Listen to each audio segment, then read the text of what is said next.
अवाजी समातुन ताई radio voice of Sindh London.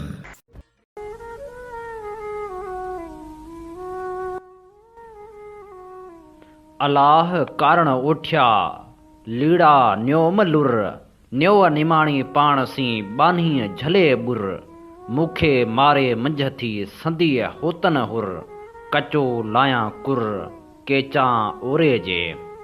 भलारे bit धणी जे भलारे बैत सा मुझी ही आवाज़ मुसाफ़िर radio voice of Sindh London ता थी दुनिया जी कुंड कुड़छ ताईं जंहिंजा माग बुझे पियो उन्हनि मिणी मेहरबाननि खे सिक भरियो सलाम शाल क़बूल पवे।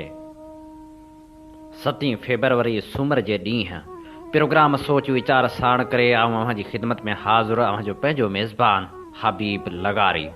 प्रोग्राम जी शुरूआत में अव्हां लाइ इहा ई दुआ त शाल जित हुजो सुख सलामती सां हुजो कॾहिं बि अव्हां जो मुर्कूं मेरियूं न थियनि। प्रोग्राम सोच वीचार में अॼु राग जी देवी लता मंगेशकर खे भेटा पेश कंदासीं। उन सां गॾो गॾु खंभे गुमकियल क़ौमी कारकुननि वारे मसइले ते पिणु वीचार वंडींदासीं। हैदराबाद अदबी मेले जो अहवाल बि ॿुधाईंदासीं त मीर मोहम्मद पीरज़ादे जी वरसी तक़रीब जी ॻाल्हि बि कंदासीं। टंडे मोहम्मद ख़ान में थियल अदबी प्रोग्राम जो अहवाल बि अव्हां जी ख़िदमत में पेश कबो। उन सां गॾो गॾु जग जहान जूं ख़बरूं हूंदियूं। जग मशहूर किताब हुर गोरिला तहरीक मां चूंड वर्क ऐं किताब तारीख़ जा आॾींदड़ मां यासर अरफात जो तारुफ़ अव्हां जी ख़िदमत में पेश कंदासीं। सभ खां पहिरियां अव्हां जी ख़िदमत में पेश करियूं था ख़बरूं। राग जी देवी जग मशहूर गुलकारा लता मंगेशकर कोरोना सां झेड़ीदे हमेशह लाइ विछड़ी वई। 1969 में पैदा थींदड़ लता मंगेशकर 92 वरनि जी ॼमार में कोरोना सबबि पसाह पूरा करे छॾिया। संसा आख़िरी रस्मूं क़ौमी एज़ाज़ सां अदा कयूं वियूं। बम्बई जे शिवाजी पार्क में संसा आख़िरी रस्मूं थियूं। उन मौक़े ते भारतीय वज़ीर आज़म नरेंद्र मोदी अदाकार शाहरुख खान क्रिकेटर तेंदुलकर ऐं ॿियनि मशहूर शख़्सियतनि पिणु शिरकत कई। राग ज़िंदगी जी अलामत आहे। सुरनि जी लय मथां ऐं हेठां जहिड़ी रीति लहरनि जी रवानी में हले थी बिल्कुलु अहिड़े ई नमूने इंसान साह जी तंद खे चोरींदो रहंदो आहे। खन पल में अव्हां टहिकनि में हुजो था त पल में अखियुनि मां ॻोढ़नि जियां दर्द वही पवंदो आहे। अव्हीं बेख़बर रहिजी वेंदा आहियो त को सुर्कनि में आहियो या चपनि ते मुस्कुराहटूं विखिरजी वियूं आहिनि ऐं इंसानी कैफ़ियतनि खे पल पल में बदिलाइण जो हुनर रुॻो राग ई करे सघे थो। तंहिं करे ई शायदि चयो वियो त राग रूह जी ग़िज़ा आहे या सुरनि जे आलाप सां ककर बरसी सघनि था। हाओ लता मंगेशकर जे नाले वारी राग जी राणी बि अहिड़ी रीति इंसानी कैफ़ियतनि सां खेॾण जो हुनर ॼाणंदी हुई। जंहिंखे मोहबतूं बि अथाह मिलियूं, जंहिंखे देवी कोयल देदी ऐं ॿिया न ॼाण केतिरा लक़ब मिलंदा विया ऐं हुन उन्हनि मोहबतनि खे पंहिंजे निवड़त वारे मिज़ाज में जज़ब करे घोटे पी छॾियो। तंहिं करे कॾहिं बि कावड़ वारो घुंज संस निरण में न पियो। फिल्म इंडस्ट्री समेत सॼी दुनिया में हिन वक़्तु संस विछोड़े ते सोग पियो मल्हायो वञे। संस मुल्क जो झंडो झुकियल आहे, पर लता जी जेसिताईं काइनात आहे तेसीं ज़िंदा रहंदी। उहा अमर आहे। वॾी ॻाल्हि इहा आहे त फिल्म इंडस्ट्री जे 100 सालनि मां 71 वरिहात हुन जे नाले आहिनि। लता आनंद धन जे नाले सां 4 ऐं पंहिंजे नाले सां हिकु मराठी फिल्म जी मौसीक़ी तरतीब ॾिनी। हुन अदाकारा तौरु कैरियर जो सफ़र शुरू कयो। मुआशी तंगी सबबि नेठपिण में कमु कयाई। फिल्म मजबूर में आएगा आने वाला ॻायो त मथसि फिल्मनि जी आह जी बरसाति थी हुई। अशोक कुमार जे पोयां लॻण ते लता खेसि उबाश सम्झी शिकायत फिल्म जे मौसीक़ार सां कई, जंहिं सां मुलाक़ात कराई तारीफ़ करायो। बाद में ॿिन्ही गॾिजी केतिरा ई गीत ॻाया।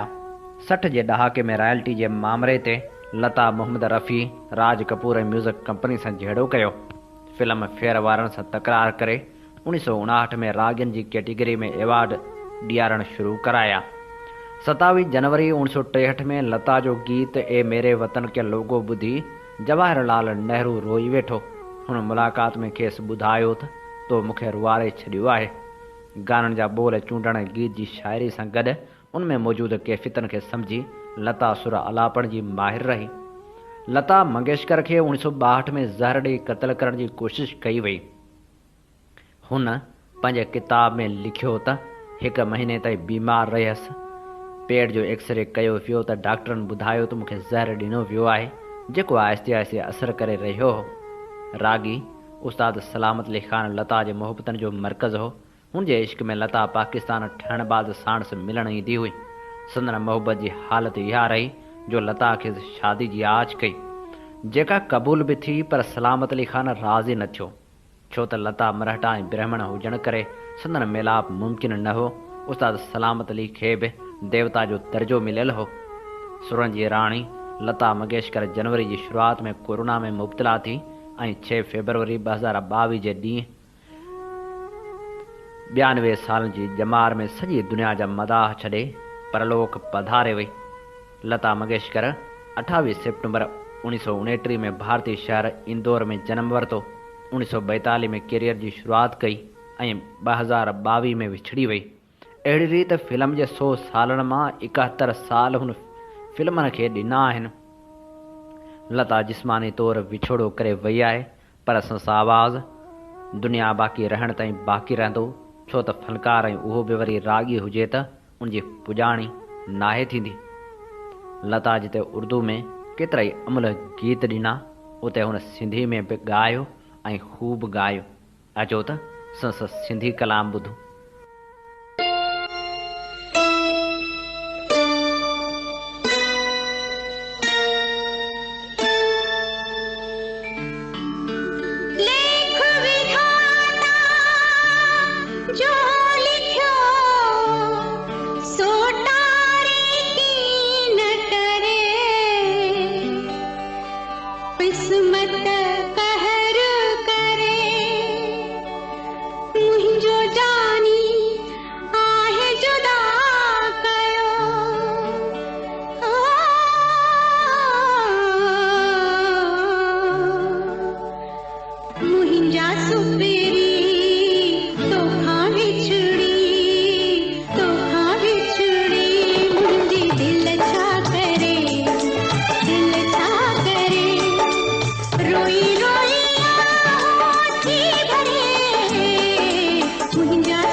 रोई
ही असीं भेटाउनि जा गुलाब आछे रहिया हुआसीं।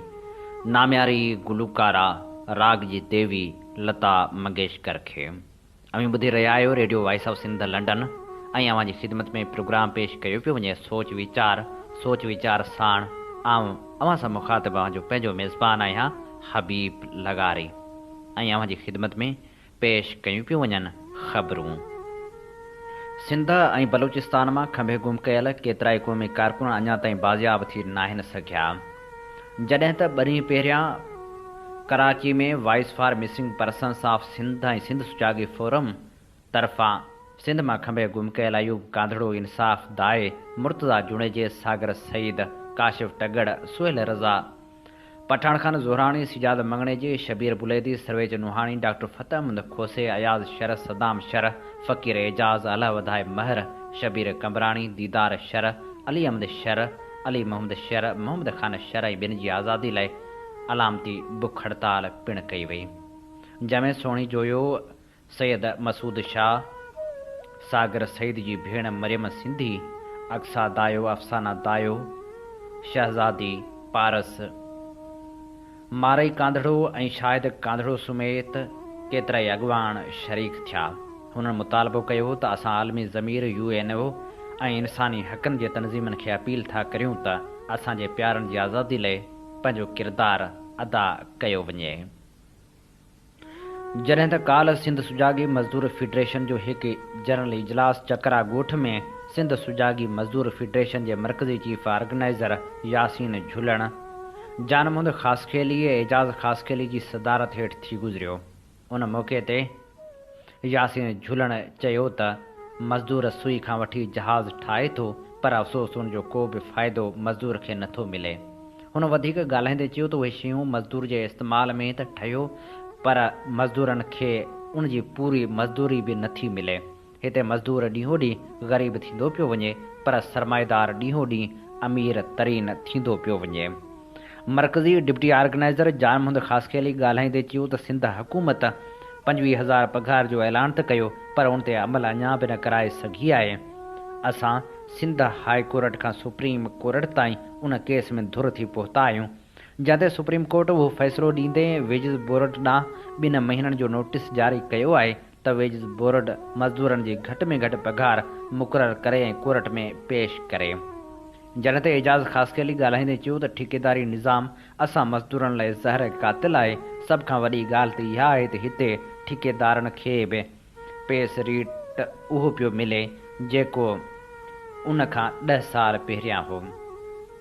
हुन वधीक चयो त हिते ठेकेदारी जे हेठियां ठेकेदार कम करे रहिया आहिनि, जेको बि मज़दूरनि जो इस्तेसाल करे पियो। उन इजलास में सिंध सुजागी मज़दूर फेडरेशन कराची डिवीज़न जे चीफ ऑर्गेनाइज़र इमाम बख्श ख़ासखेली, मुर्तज़ा पिताफ़ी, जावेद बुलेदी, मक़सूद दरस, मोहम्मद हसन ख़ासखेली, सरफराज़ ऐं उबैदुल्ला पिणु शिरकत कई। शहीद इरशाद रांझाणी जे शाद जे ॾिहाड़े ते भेटा पेश कई वई। सिंध सुजागी फोरम कराची डिवीज़न पारां कराची डिवीज़न जे फिनांस सेक्रेटरी ज़ाहिद खोसो, मसूद शाह ऐं ॿिनि जी अॻुवाणी में शहादत वारी जाइ मलीर जी भेंस कॉलोनी मोड़ वटि संस तस्वीर अॻियां गुल निछावर करे क़ौमी तराने सां भेटा ॾिनी वई। उन मौक़े ते अॻुवान ॻाल्हाईंदे चयो त जॾहिं रहीम शाह सिंध जे नौजवान शहीद इरशाद रांझाणी खे गोलियूं हणी ज़ख़्मी करे छॾियो हो, रत में लथपथ ज़ख़्मी हुजण जे बावजूदि कंहिंखे बि मदद करण ऐं ज़ख़्मी खे अस्पताल ताईं खणी वञणु न ॾिनो। अहिड़ी बरबरीत ख़िलाफ़ असां आवाज़ बुलंद कयो ऐं शहीद जे खून खे सॼी सिंध अॻियां खणी आयासीं त उन वक़्तु देसी दलाल, पुलिस ऑफिसर ऐं रहीम शाह गुंडे मूंखे मुंहिंजे घर वारनि खे धमकियूं ॾियणु शुरू कयूं, पर असांजा हौसला बुलंद रहिया। जेसिताईं कातिल फाहिज फंदे ताईं नथो पहुचे, असांजी जदोजहद जारी रहंदी। सिंधी अदबी संगत शाख टंडो मोहम्मद खान पारां सिंधी ॿोली जे ख़ूबसूरत शाइर अब्दुल सत्तार आकाश टिखड़ाई जे शहरी मजमूए इंसान विकामे थो जी महूरती तक़रीब मक़ामी हाल में थी गुज़री। सदारती ख़िताब कंदे सिंधी ॿोली जे नाम्यारे शाइर हाफ़िज़ निज़ामाणी चयो त आकाश टिखड़ाई जी शाइरी में सिंध छुलके थी। हुन सिंधी ॾुखनि ऐं दर्दनि खे शाइरी में समाए सिंधियुनि खे सुजाॻ थियण जो पैगाम ॾिनो आहे।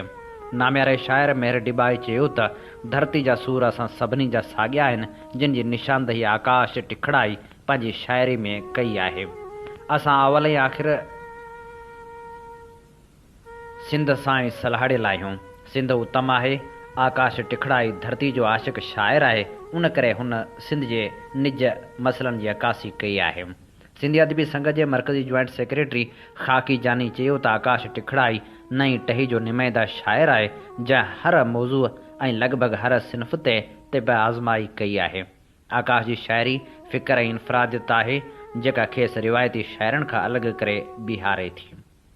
अब्दुल सत्तार आकाश टिखड़ाई तक़रीब खे ख़िताब कंदे चयो त असां मजमूई तौरु बेहस मुआशिरे जा फ़र्द आहियूं, पर मूंखे जेका मुहबत ऐं पज़ीराई मिली आहे उन ते मूंखे का बि शिकायत नाहे।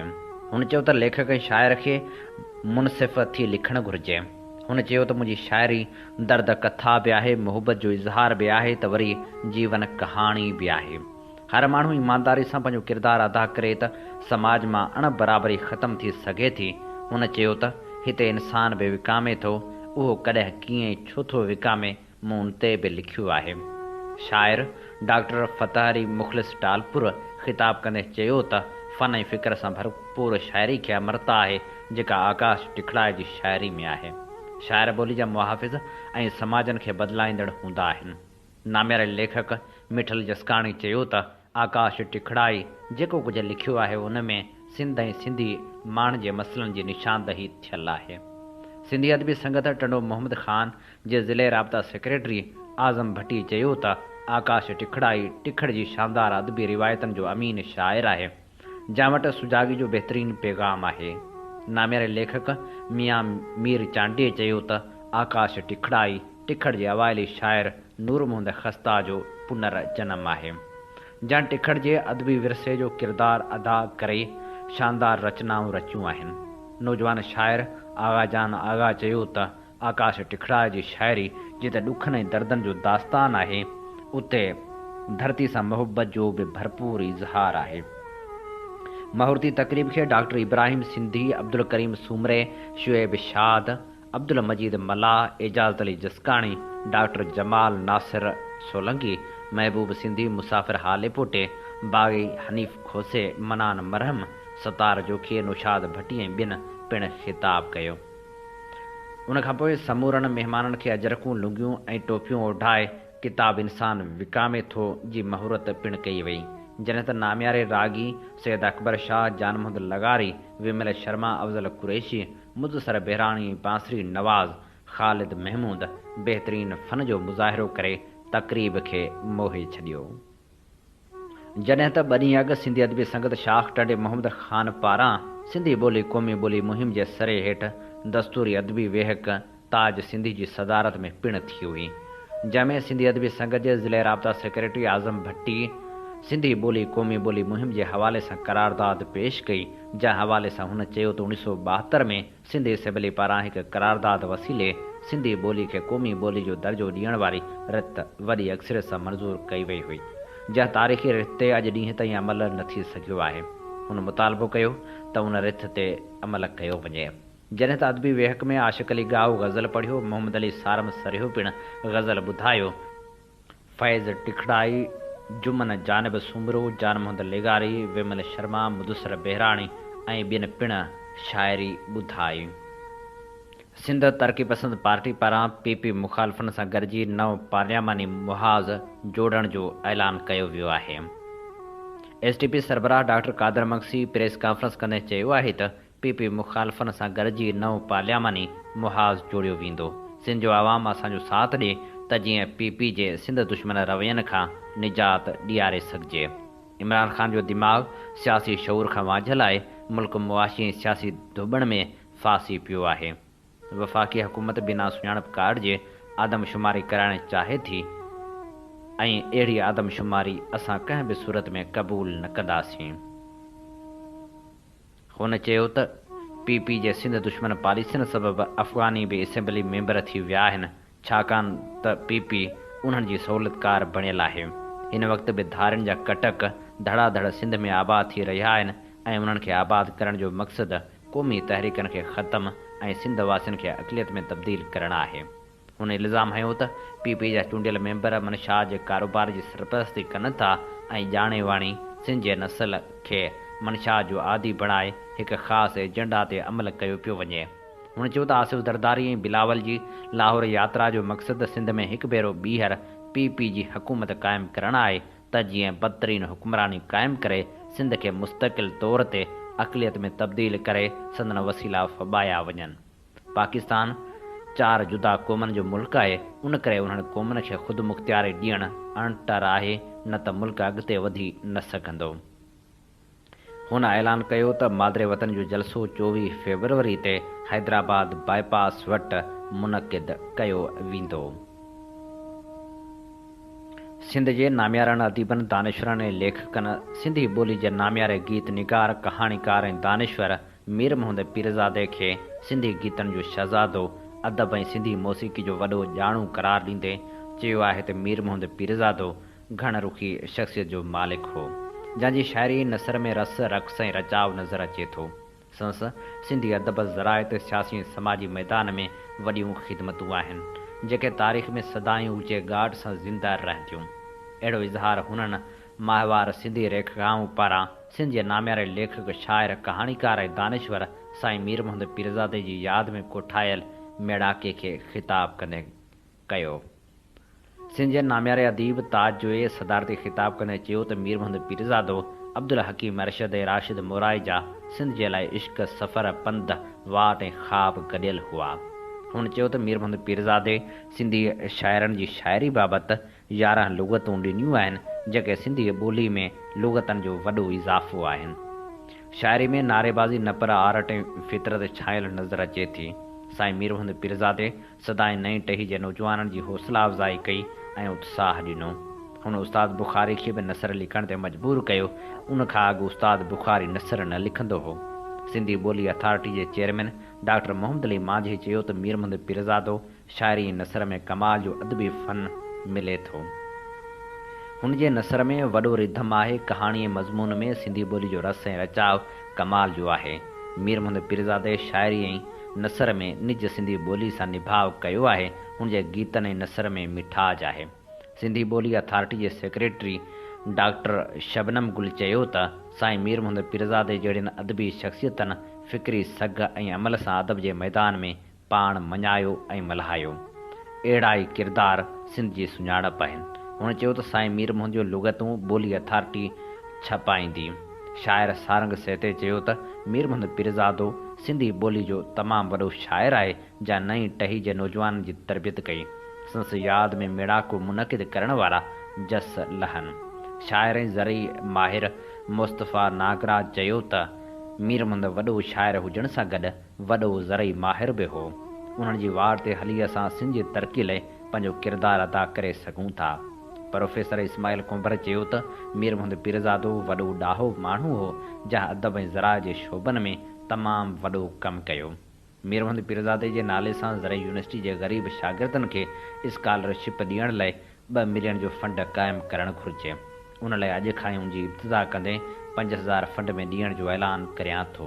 सिंध टेक्स्ट बुक बोर्ड जे डायरेक्टर इदरीस जतोई, कहाणीकार ग़ुलाम नबी सूमरो, रहमत पीरज़ादो ऐं सिंधू पीरज़ादो पिणु ख़िताब कयो। साईं मीर मोहम्मद पीरज़ादे जी शाइरी बाबति पिणु ॻाल्हायो वियो।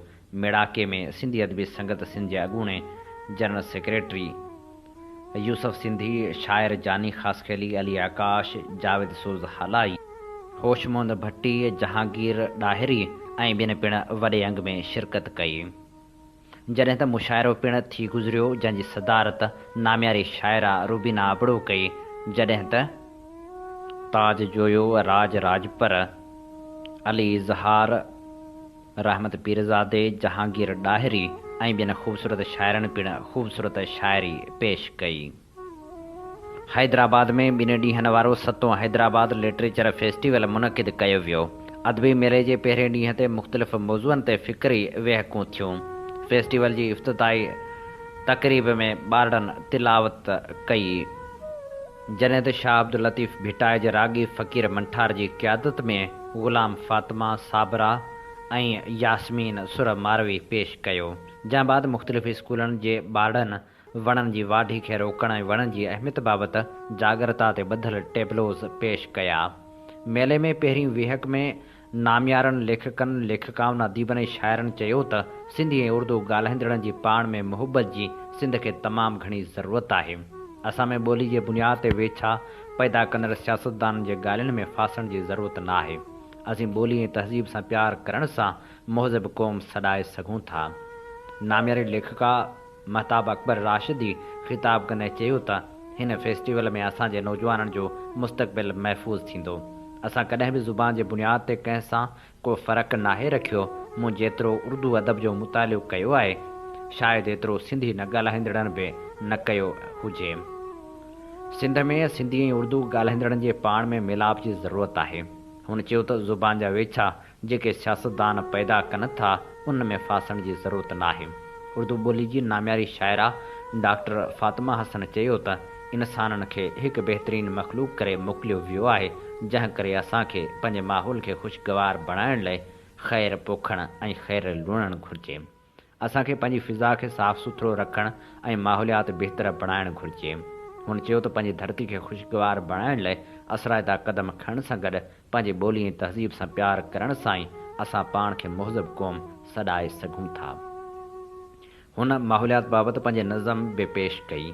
सिंध ज़रई यूनिवर्सिटी जे वाइस चांसलर डॉक्टर फ़तहमंद मरी चयो त लिटरेचर फेस्टिवल ॿियनि प्रोग्रामनि खां मुनफ़रद आहे, छाकाणि त हिन फेस्टिवल में इल्म ऐं अदब सां गॾु माहौलियात ऐं मुख़्तलिफ़ समाजी मसइलनि ते बहस मुबाहिसा कराए मसइलनि खे उजागर कयो पियो वञे, जेको अमल हिकु बहितरीनु क़दम आहे। मुनवर महेसर चयो त असांखे माहौलियात बहितर करण लाइ अॻभरो थियण जी ज़रूरत आहे। असांजो मसइलो मयारी तालीम आहे। हुन चयो त नाज़िम जोखे पंहिंजे इलाइक़े जे पखियुनि खे बचाइण लाइ जान ॾिनी। असांखे पंहिंजे माहौलियात खे बहितर बणाइण लाइ अॻिते अचिणो पवंदो। असां सां हिकु टूल प्लाज़ा खां ॿिए टूल प्लाज़ा ताईं न खेॾियो वञे। लिबास हर को पंहिंजी मर्ज़ी सां पाए थो। जेकॾहिं असां सां मुहबत कंदो त असां बि मुहबत कंदासीं। इक़बाल कुरैशी चयो त मुंहिंजी वालदा सिंधी हुई। हुन जे चवण ते मूं कराची खां पोइ हैदराबाद में कारोबार शुरू कयो। हैदराबाद खे तरक़ी ॾियण लाइ कमु करे रहिया आहियूं। इज़हार सुमरे फेस्टिवल में रथियल मुख़्तलिफ़ सेशन ऐं उन सां थींदड़ काराइतनि बाबति वीचार वंडिया। इफ़्तिताही सेशन जी कंपेयरिंग जी ज़िम्मेवारी नामियारे लेखक नसीर मिर्ज़ा ऐं फ़र सैयद निभाई। 7 हैदराबाद लिटरेचर फेस्टिवल में लेखक मोहसिन जोए जे सियासी ऐं फ़िक्री मज़मूननि ते ॿधल किताब तिर जी गुथीअ जी महूरती तक़रीब थी, जंहिंमें ॻाल्हाईंदे महताब अकबर राशिदी चयो त हिन दौर में औरत जो दुनिया में हलणु ततल टामे ते हलणु बराबरि आहे। औरत जी तरक़ी जा रस्ता रोकिया विया आहिनि। जॾहिं त औरत पंहिंजे ज़ात ते एतमाद करे बीहे थी रहे त उनजो को बि वार बि विंगो नथो करे सघे। जॾहिं त दोदो सुमरो जे मौत ते पिणु वेहक थी, जंहिंमें नूर मोहम्मद जंजी ॻाल्हाईंदे चयो त मूं शेख याज़ जो मंज़ूम ड्रामो दोदे सुमरे जो मौत खे अंग्रेज़ी में तर्जुमो कयो आहे। शेख याज़ 4 मंज़ूम ड्रामा लिखिया आहिनि जेके शाहकार ड्रामा आहिनि। हुन नोबल प्राइज़ जी डोड़ जे बदिरां पंहिंजी ॿोली में ड्रामा लिखिया। शेख याज़ दोदे सुमरे खे उन लोक कहाणी मां कढी जदीद अंदाज़ सां ओपेरा में पेश कयो। शेख याज़ दोदा तुंहिंजो साह त वेंदो पर धरती तां वेसाह न वेंदो जी ॻाल्हि चई हिन दर्दनाक लोक किसे में वॾी ॻाल्हि कई आहे। ड्रामे में दोदे खां बि वॾो किरदारु बाग़ी जो आहे। हुन चयो त मुंहिंजे दड़े मां दरियाफ़्त थियल डांसिंग गर्ल न पर हू बाग़ी जे किरदारु कंदड़ हुई। शीमा करमाणी चयो त शेख याज़ थर जे लोक गीतनि ते हिकु सीरियल ठाही आहे। ऐं PhD जी थीसिस थर जे लोक गीतनि ते करे रही आहियां। शेख याज़ अमन ऐं इंसान दोस्ती जी ॻाल्हि कई, हिंदू हुजे या मुस्लमान, पर शेख याज़ अमन जी ॻाल्हि कई आहे। सिंध जो नामियारो मल्ह पहलवान मुनीर अहमद ॾखण 58 वरहनि जे जमार में दिलि बीहण सबबि लाॾाणो करे वियो, जंहिंजी जनाज़े निमाज़ मेहण भर सां अबाणे ॻोठ सुबो ख़ान मगसी में अदा कई वई। खेसि सवें आलियुनि अखियुनि सां मिटी माउ हवाले कयो वियो। जीए सिंध मुहाज़ जे मरकज़ी चेयरमैन रियाज़ चांडियूं टंडवादम पहुची जिस्म अॻवान डॉक्टर ज़ाहिद केरियो ऐं अलीमुंद केरियो जे भाउ जे लाॾाणे ते तज़ियत कई। उन बाद हुन मीडिया सां ॻाल्हाईंदे चयो त हुकुमरान जे ग़लति पॉलिसियुनि सबबि महांगाई उरूज ते पहुतल आहे, जंहिं सबबि मिसकीन माण्हू सख़्तु मुश्किलातुनि वारी ज़िंदगी गुज़ारण ते मजबूर आहिनि। हुन वधीक चयो त सिंध सूबो कुदरती वसीलनि सां मालामाल हूंदे बि धरती धणी बेरोज़गारी जी धुॿण में फाथा पिया आहिनि। जीए सिंध क़ौमी पार्टी पारां भाषा डैम समेत समूरनि डैमनि, धारियुनि जी आबादकारी, कारकुननि जे गुमशुदगियुनि ऐं ॾहरगी में सतन लाल जे क़त्ल ख़िलाफ़ मीरपुर, बठोरो, हैदराबाद ऐं बाडह में एहतिजाजी मुज़ाहिरा कया विया।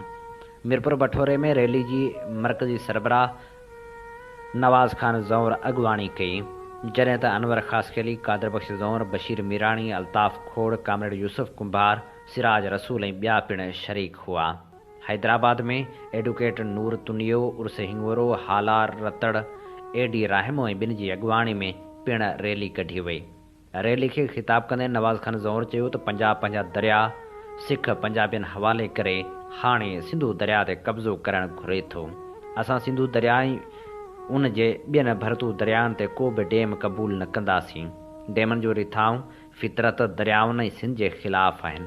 सीड़पकारी कंदड़ धारियुनि खे शोहरत ॾियण सां सिंध ते धारियुनि जो बार वधंदो ऐं सिंधी पंहिंजे ई देश में अक़लियत में तब्दील थी वेंदा।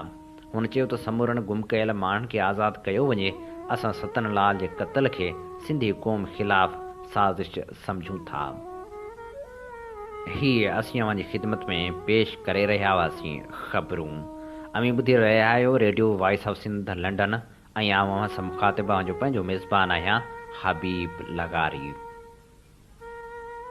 प्रोग्राम सोच वीचार में हाण वर्क वरायूं था जग मशहूर किताब हुर गोरिला तहरीक जा ऐं अव्हांजी ख़िदमत में जेका लिखणी पेश कयूं था हिन किताब मां उहा लिखियलु आहे आफ़ताब नबी जी ऐं उन लिखणी जो उनवान आहे त केस हलण खां अॻु साज़िश जी तयारी।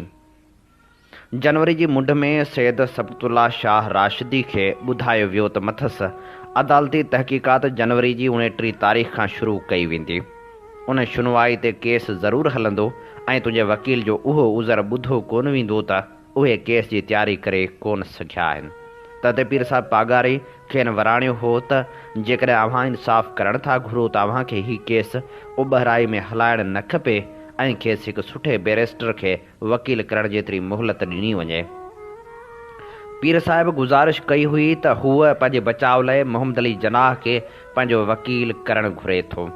मेजर जनरल विसाल मोहम्मद ॿुधाए थो त पीर साहिब उहा पुछा ॻाछा कई हुई त सारे हिंदुस्तान में अहिड़ो को मुस्लमान वकील आहे जेको संसि बचाव जो वकील थी सघे। अंग्रेज़ सरकार संसि हीअ गुज़ारिश हिन बहाने रद्द करे छॾी त ॾेलमल नाले हिकु मक़ामी वकील आहे जंहिंखे संसि बचाव जो वकील मुक़ररु कयो वियो आहे।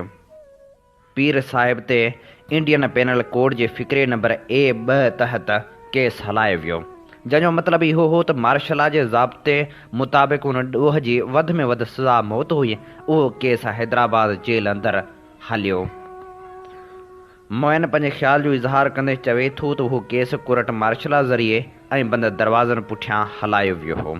लेफ्टिनेंट जनरल मोलसोरत हुर बग़ावत वारनि एराज़ियुनि में कर्फ्यू हणी उहो इशारो ॾिनो हो त पीर साहिब पागारे खे पंहिंजे बचाव लाइ हर क़िस्म जी सहूलियत ॾिनी वई आहे।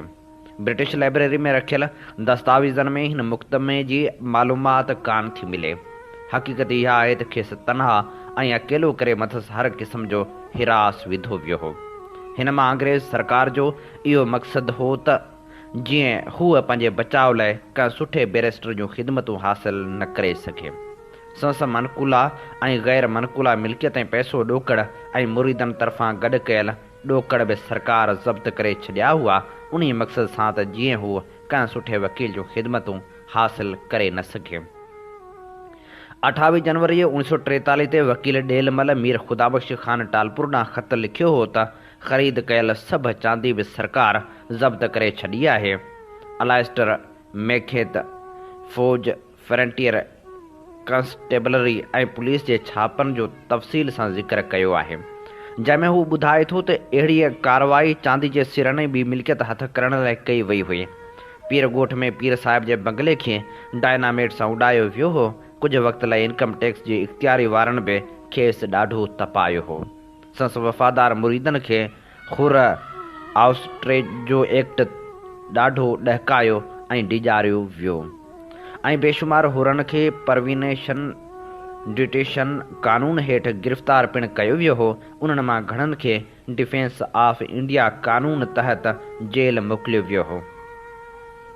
मिस्टर लागमैन पीर साहिब पागारे जो जेलर हो।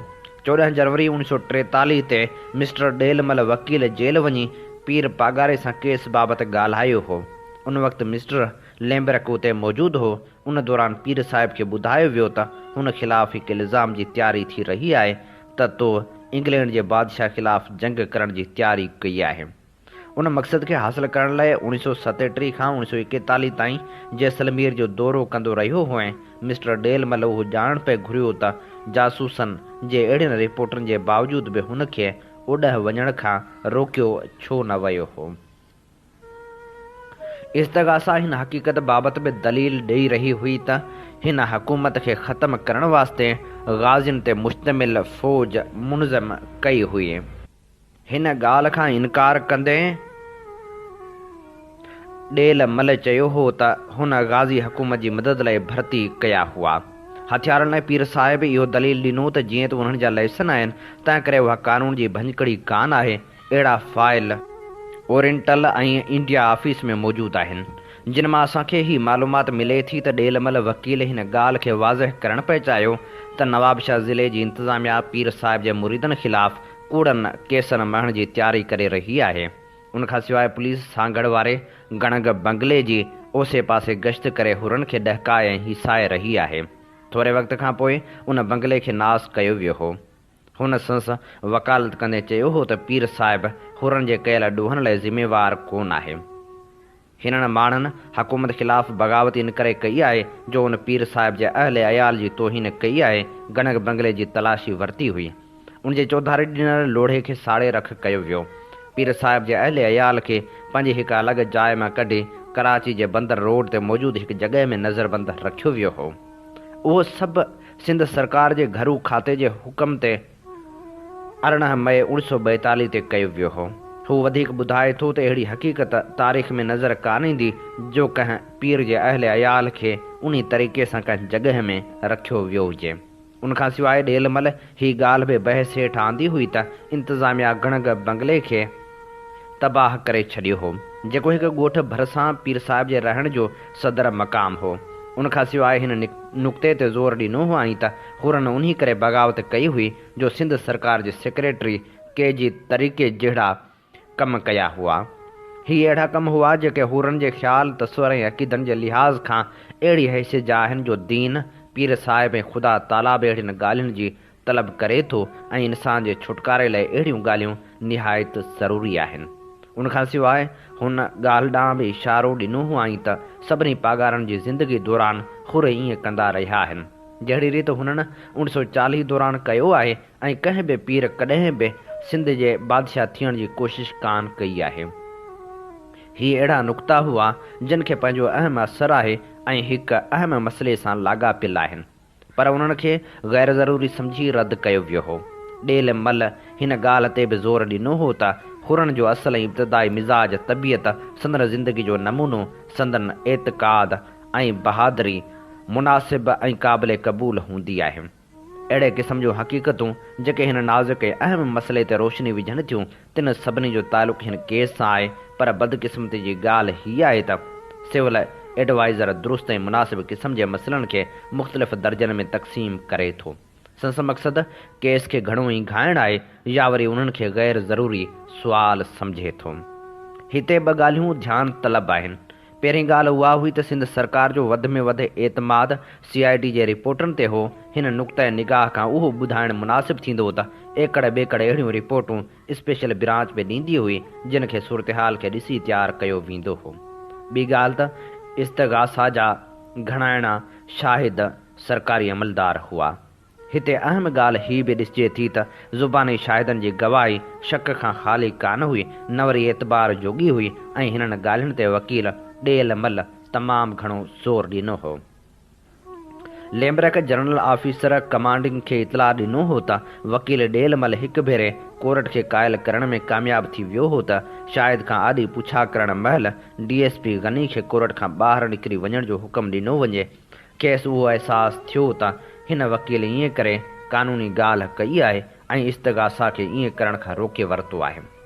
GOC ॾांहुं लिखियल पंहिंजे नोट वसीले लेम्बरेक खे सम्झाइण जी कोशिशि करे थो त वकील ॾेलमल जो रवैयो बिल्कुलु फितरी आहे त हूअ DSP जी मौजूदगी में शाहिद जी गवाही खे सचो कोन थो सम्झे।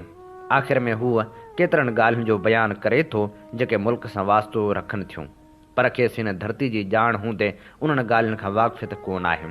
DSP गनी जे बदिली थी वञण खां पोइ संस जाइ ते मोहम्मद हुसैन DSP थी आयो हो।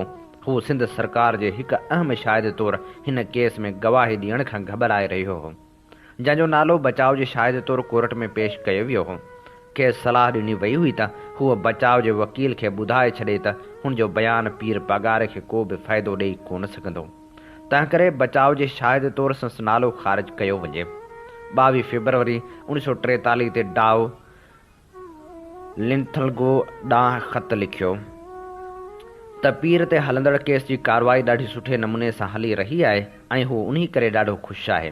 डाउ खे उहो पतो पइजी वियो हो त पीर साहिब पगारे सिंध जे वज़ीर आला ऐं ॿियनि वज़ीरनि जा नाला पंहिंजे बचाव जे शाहिदनि तौरु ॾिना हुआ। नज़र ईअं अची रहियो हो त बचाव जा शाहिद बराए नाम हुआ। डाउ खां अॻु संस जाइ ते ग्रहाम कमु करे रहियो हो, जेको हफ़्तो खनि पोइ हुन सां गॾु रहियो हो। पीर साहिब हुन जो नालो बि पंहिंजे बचाव जे शाहिद तौरु पेश कयो हो। संस शाहिदी कलाक खनि हली हुई। डाउ लिंथलगो ॾांहुं तहरीर कयल पंहिंजे ख़त में लिखियो त हिन मामले बाबति खेसि का बि उणितुण कान आहे, छाकाणि त खेसि चङीअ रीति ख़बर हुई त हिन केस खे नुक़सानु पहुचाइण वारी शइ कान थी रही आहे।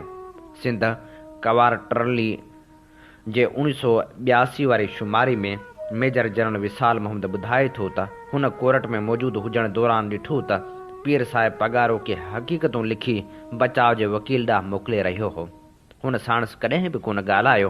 कोर्ट जी कार्रवाई आम मामूल जिया हलंदी हुई। पीर साहिब पंहिंजे एतिराज़नि जो इज़हार वकील वसीले कंदो हो। पीर साहिब पगारे उहो बि एतिराज़ कयो हो त सारे हिंदुस्तान में हिकु बि अहिड़ी फ़ौजी अमलदार कोन आहे जेको हिन कोर्ट जो मेंबर बणिजी सघे, पर कोर्ट जे प्रेसिडेंट संस हिन एतिराज़ खे थॾे ते ई रद्द करे छॾियो हो। संस मौक़िफ़ उहो हो त कोर्ट जा सभु मेंबर अणधुरिया आहिनि, तंहिं करे हू हिन केस में बिल्कुलु इंसाफ़ करे सघंदा। विशाल मोहम्मद जो ख़्यालु आहे त पीर साहिब कोर्ट जी कार्रवाई मां घणो बददिल थी वियो हो। हुन पंहिंजे वकील मार्फत पंहिंजे ख़्याल जो इज़हार कयो हो त सरकार खेसि फाही ॾियण जे मामले ते पको पह करे चुकी आहे। संस नुक़्ता नज़र हो त अंग्रेज़ जेको बि चाहिनि था करे गुज़रनि था। खेनि हिन क़िस्म जे जुड़तू कोर्ट जी का बि परवाह कान आहे। जॾहिं कोर्ट पीर साहिब खां सुवाल कयो त जेके ॾोह इस्तग़ासा धुर तुंहिंजे मथां मढ़िया आहिनि तिन जो तूं क़बूलदार थींदे या न, पीर साहिब खेसि जवाब में चयो हो त हूअ जीअं त क़ैद में बंदि आहे, तंहिं करे हू इन हैसियत में कोन आहे जो सरकार ख़िलाफ़ साज़िश करे सघे या उन ख़िलाफ़ जंगी तयारियूं करे सघे। उहे इल्ज़ाम कूड़ा ऐं जुड़तू आहिनि। उन खां पोइ कोर्ट जे प्रेसिडेंट इस्तग़ासा खे केस खे अॻिते हलाइण जो हुकुम कयो। अलाइस ट्रमेकेथ पंहिंजे लिखियल यादगिरियुनि में ॿुधाए थो त कर्नल होम्स बि पीर पगारे ख़िलाफ़ शाहिदी ॾिनी हुई, पर शाहिदी ॾियण दौरान पीर साहिब खे ॾिसी कोन सघियो हो, छाकाणि त हुन ई पीर साहिब जे विच ते हिकु परदो ॾिनो वियो हो। उन्ही करे को बि शाहिद पीर साहिब खे ॾिसी कोन सघंदो हो। चयो वेंदो आहे त सैयद सबतुल्ला शाह जूं अखियूं एतिरियूं त सोणियूं ऐं मणियादार हूंदियूं हुयूं जो ॾिसण वारे खे मैसूर करे छॾींदियूं हुयूं। अहिड़ी ॻाल्हि जनरल विशाल मोहम्मद बि कई आहे त जॾहिं हू शाहिद पेश करे रहियो हो त हुन ॾिठो त जिन शाहिदनि जी मथसि नज़र पइजी वेंदी हुई या संस आवाज़ ॿुधंदा हुआ त हू शाहिदी तां फिरी वेंदा हुआ। तंहिं करे अहिड़ा क़दम खयां विया हुआ जीअं को बि शाहिद पंहिंजी शाहिदी तां फिरी न सघे। हुन खां सवाइ मिस नफ़ीसा शाह ऐं हसन मुजतबा जा न्यूज़ लाइन में मकाला छपिया आहिनि जंहिंमें हुननि लिखियो आहे त को बि शाहिद पीर साहिब पगारे जे मुंहं अखियुनि में ॾिसी कोन सघंदो हो ऐं हर शाहिद खे परदे पुठियां विहारे खांसि गवाही वरिती वेंदी हुई। मेजर विसाल ही ॻाल्हि बि करे थो त पीर साहिब हर हाज़िरी ते पंहिंजे वकील खे लिखियल हिदायतूं ॾींदो हो। हू अॻुवाट ई सम्झी चुको हो त संस पंहिंजे बचाव जी सभ जाखोड़ अजाए वेंदी। कोर्ट फ़ैसिलो ॾिनो त ॾुहारी आहे, तंहिं करे खेसि फाही जी सज़ा ॾिनी वई। हीअ असीं वर्क वराए रहिया हुआसीं हुर गोरिला तहरीक किताब जा। अमीं ॿुधी रहिया आहियो radio voice of Sindh London ऐं आउं अव्हां सां मुखातिबां जो पंहिंजो मेज़बान आहियां हबीब लगारी। ऐं हाणे प्रोग्राम सोच वीचार में वर्क वरायूं था किताब तारीख़ जा अॾींदड़ जा। ऐं अव्हां जी ख़िदमत में असीं पेश करियूं था यासर अरफात जो तारुफ़। गुज़िरियल 20 सालनि में आलमी सियासत जे स्टेज ते जंहिं शख़्स मुसलसल सघारो किरदारु अदा कयो ऐं तारीख़ में हिकु तलस्माती सभ खां वधीक असरायती शख़्सियत तौरु साम्हूं आयो, सो आहे फ़लस्तीनी तहरीक जो अॻुवाण यासर अरफात। मोहम्मद अब्दुर्रऊफ़ अरफात, जेको अॻिते हली करे यासर अरफात जे नाले सां मशहूरु थियो, काहिरा में 4 अगस्त 1969 में ॼाओ। उन ज़माने में संस पीउ पसारक ऐं गरम मिसाले जे शयुनि जो मशहूरु वापारी हो। इब्तिदाई तइलीम काहिरा में वरिताई ऐं वधीक तालीम जे लाइ काहिरा जी फारूक कॉलेज में दाख़िल थियो। उन्हनि ॾींहनि में हुन पंहिंजे लाइ यासर जो तख़लुस इस्तेमालु करणु शुरू कयो, जंहिंजी माना आहे आराम तलब या बेपरवाह। 1940 वारे ॾहाके जी पिछाड़ी में काहिरा सियासी सरगर्मियुनि जो अहम मर्कज़ हो। हिकु कमज़ोर ऐं बदउनवान हुकूमत पोयनि पसाहनि में हुई। शाह फारूक अंग्रेज़ फ़ौजनि जी मौजूदगी में इनक़लाब ॾांहुं वधंदड़ हालतुनि खे रोकण लाइ नोह चोटी जो ज़ोर लायो बीठो हो। 1948 में हुन अख़वानुल मुस्लिमीन सां लाॻापो रखंदड़ मुसलमान वेढ़ाकनि खे चीभाटण जी पूरी कोशिशि कई, जेके फ़लस्तीनी काज़ जी हिमायत में सभिनी मिस्री ग्रुपनि खां अॻुभरा हुआ। साॻिए साल बरतानिया फ़लस्तीन ख़ाली कयो ऐं उनखे टुकड़ा टुकड़ा करे विरहाए छॾियो। फ़लस्तीन जे वॾे हिसे ते यहूदी रियासत क़ाइमु थी ऐं लखें फ़लस्तीनी बेवतन थी विया।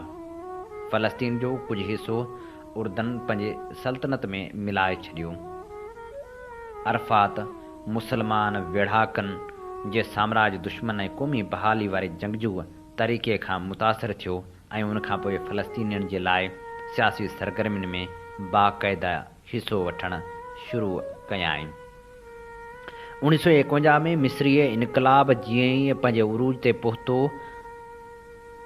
संदसि वास्तो सलाह ख़ल्फ़ सां क़ाइमु थियो, जेको ग़ज़ा वारी पटी खां काहिरा पहुतो हो।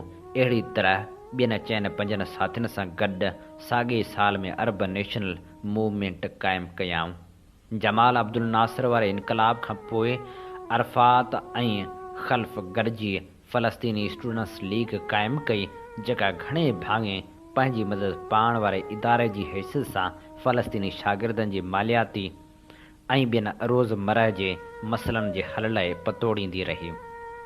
1956 में फ्रांस ऐं बरतानिया जी मदद ऐं अमरीकी रज़ामंदी सां इसराइल मिस्र ते हमिलो करे सीनाई, अभ ॿेट ऐं ग़ज़ा वारी पट्टी जी वॾे हिसे ते कब्ज़ो करे वरितो। उन्हनि हालतुनि जे पस मंज़र में अरफात ऐं संस तालीमी दौर जा साथी फ़लस्तीनी तहरीक खे मज़बूत करण जे लाइ बाक़ाइदा जदोजहद करण लाइ तयारु थिया ऐं जुलाई खां दिसंबर 1958 वारे अरसे में कुवैत में फ़तह तहरीक क़ाइमु करे वरिताऊं। फ़लस्तीनी तहरीक लाइ उन नाले जी तजवीज़ अरफात जे हिकु वेझे साथी आदिल अब्दुल करीम ॾिनी। तहरीक जो पूरो नालो हरकत तहरीरुल फ़लस्तीन तइ थियो। उबते पासे खां लफ़्ज़नि जे पहिरें अखरनि खे ॻंढण सां फ़तह मशहूरु थियो। 1964 जी शुरूआति में यासिर अरफात फ़लस्तीनी तहरीक में अरब रियासतनि जी दिलचस्पी क़ाइमु करण ऐं फ़लस्तीनी तहरीक खे अहम सियासी हैसियत ॾियारण लाइ PLO क़ाइमु करे वरिती। साॻिए वक़्तु हुन इसराइलियुनि खे दॿाउ ते रखण लाइ 1965 में फ़तह पारां इसराइल ते हथियारबंद चढ़ायूं शुरू कयूं। फ़लस्तीनियुनि जी हथियारबंद वेड़ ख़ुदि अरब हुकुमराननि खे पंहिंजे मुफ़ादनि जे हवाले सां परेशान करे छॾियो, जंहिं करे अरफात खे जनवरी ऐं मई 1966 में शाम में 2 भेरा गिरफ़्तार करे जेल उमाणियो वियो। 1970 में शाह हुसैन जी फ़ौज उर्दन में मौजूदु गोरिलनि ख़िलाफ़ु ऑपरेशन शुरू करे ॾिनो। छिती वेड़ खां पोइ अरब रियासतनि जी मुदाख़लत ते फ़लस्तीनियनि जो क़त्लेआम बंदि कयो वियो, जंहिंखां पोइ फ़लस्तीनियनि गोरिलनि उर्दन मां निकिरी शाम ऐं लिबनान में पनाह वरिती।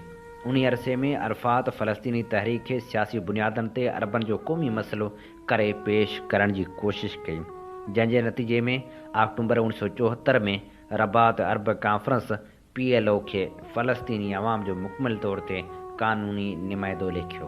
नवंबर 1974 में अरफ़ात गॾियल क़ौमनि जे जनरल असेंबली खे ख़िताब कयो, जंहिंमें हुन ज़ैतून जी टारी वारे मशहूरु तक़रीर कई। दुनिया जे क़ौमनि खे मुख़ातिब थींदे हुन चयो त आउं हिकु हथ में ज़ैतून जी टारी अमन जी निशानी करे खणी आयो आहियां त मुंहिंजे ॿिए हथ में आज़ादी पसंदि वेढ़ाक जी बंदूक आहे। मुंहिंजे हथ में बंदूक ॾिसण था चाहियो या ज़ैतून जी टारी, उहो अव्हां ते छॾियलु आहे। 1970 वारे ॾहाके में लिबनान PLO जे गुरीला तहरीक जो मर्कज़ रहियो। 1972 खां 1981 में इसराइल फ़लस्तीनियुनि सां मुसलसल भवाइतियूं वेढ़ियूं कयूं, जंहिंमें हज़ारे फ़लस्तीनी मौत जो शिकार थिया, जंहिंखां पोइ PLO बेरूत मां पंहिंजूं फ़ौजूं ऐं ॿियो अमलो कढे ट्यूनिस में पंहिंजे हेडक्वार्टर क़ाइमु कयो ऐं पंहिंजनि वेढ़ाकनि खे 7 अरब मुल्कनि में विरहाए छॾियो। गोरिला लड़ाई में सख़्तु नुक़सान थियण ऐं सियासी तौर ते अरब हुक्मरान जी थधाई ऐं मौक़े परस्ती वारी पॉलिसी जे नतीजे में अरफ़ात PLO जे हिकमत अमली में तब्दीली आंदी। 1987 जे आख़िर में हुन अवामी मज़ाहिमत इंतफ़ादा जे नाले सां शुरू कराई, जेका ओलाही किनारे ताईं पखिड़िजी वई। इंतफ़ादा जी तहरीक सॼी दुनिया खे फ़लस्तीनी मसइले तरफ़ ध्यानु छिकरायो ऐं इसराइल पारां उन तहरीक खे तशदुद सां दॿाइण ते दुनिया जे क़ौमनि में फ़लस्तीनियुनि लाइ हमदर्दी अञा बि वधणु लॻी। नवंबर 1988 में फ़लस्तीनी क़ौमी काउंसिल आज़ाद फ़लस्तीनी रियासत जो ऐलान कयो, जंहिंखां पोइ अवामी मज़ाहिम जी तहरीक तेज़ थी वई। सर्द जंग जे ख़ात्मे दुनिया खे नयनि हक़ीक़तनि सां मुंहुं मुक़ाबिल कयो। इराक़ कुवैत वेढ़ जे नतीजे में 56,000 फ़लस्तीनियुनि खे नार जे मुल्कनि मां कमनि खां जवाबु ॾिनो वियो। अटकल 4 लख फ़लस्तीनी कुवैत मां उर्दन लॾे आया, जिन जे मोटण जो को बि इम्कान न हो। अरफ़ात खे इराक़ जो साथ ॾियण जी सिखत ॾियण लाइ वालारियल इलाइक़नि में हमास ऐं अल जिहाद जहिड़ियुनि तनज़ीमनि खे उभारियो वियो। उन्हनि हालतनि जे पस मंज़र में अरफ़ात इसराइल सां महदूद ख़ुदि मुख़्तियारी जे ठाह लाइ राज़ी थी वियो ऐं 13 सितंबर 1993 ते हिकु मुआहिदे तहत फ़लस्तीनियुनि खे जेरुको ऐं गज़ा जी पटी ते ॿधल नीम ख़ुदि मुख़्तियारी रियासत ठाहे ॾिनी वई। क़ौमी आज़ादी जे तहरीकनि में सभ खां डिघी ऐं अणथक जदोजहद यासिर अरफ़ात जी लेखी वञे थी, जेको ॾाके बॾाके टिड़ियल पखिड़ियल तहरीक जा बुनियाद सघारा कंदो रहियो। पंहिंजी धरती खां महरूम हूंदे बि हुन विच ओभर ऐं ॾुराहनि इलाइक़नि जा दौरा कया। पंहिंजनि जी वेगाणप ऐं आलमी सियासत जा लाह चाढ़ा हुन जी सियासी जदोजहद में ख़ुशबख़्ती जो सबबु न बणिया। उन्हनि हालतनि जे बावजूदि फ़लस्तीन जी रियासत, जंहिंजे लाइ मशहूरु फ़लस्तीनी शाइर महमूद दरवेश चयो हो त दुनिया जे नक्शे ते फ़लस्तीन जो नालो अञा घणो दूर आहे, यासिर अरफ़ात उन लाइ पीढ़ जो पत्थर रखी वरितो आहे। ही असीं वर्क वराए रहियासीं किताब तारीख़ जा अॾींदड़ जा, ऐं असीं अव्हां जी ख़िदमत में पेश करे रहियासीं यासिर अरफ़ात जो तारुफ़। इन ते प्रोग्राम सोच वीचार जो वक़्तु पंहिंजी पुॼाणी ते पहुचे थो। पंहिंजे मेज़बान हबीब लगारी खे इन साॻी दुआ सां नींदा इजाज़त। वसे भिट तुंहिंजी भलारा सदा सदा देस परदेस सारा वसन। कॾहिं सिंध सिंधी न मेरी थिए, कॾहिं मोड़ कंहिंजा न मुरझाइजनि।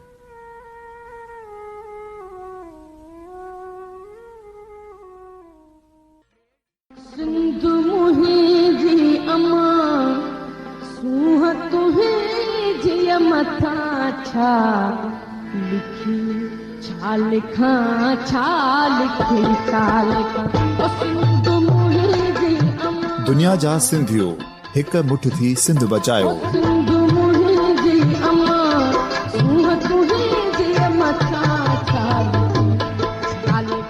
सिंध जो क़ौमी आवाज़ radio voice of Sindh London.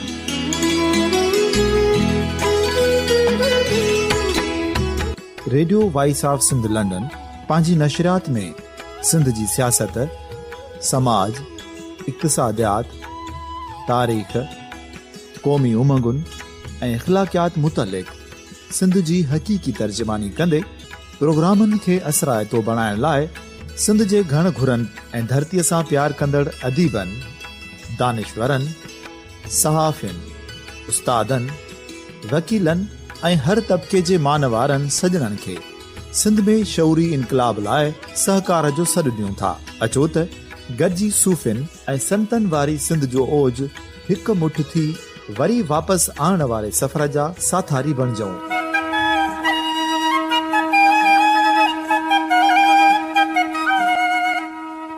हिक नए सुबुह जी शुरूआत जो पड़ाॾो घर घर, ॻोठ ॻोठ ऐं शहर शहर ताईं पहुचायो। शाल सिंध आबाद ऐं ख़ुशहाल थिए, सिंधी माण्हू सुखियो ऐं सताबो थिए।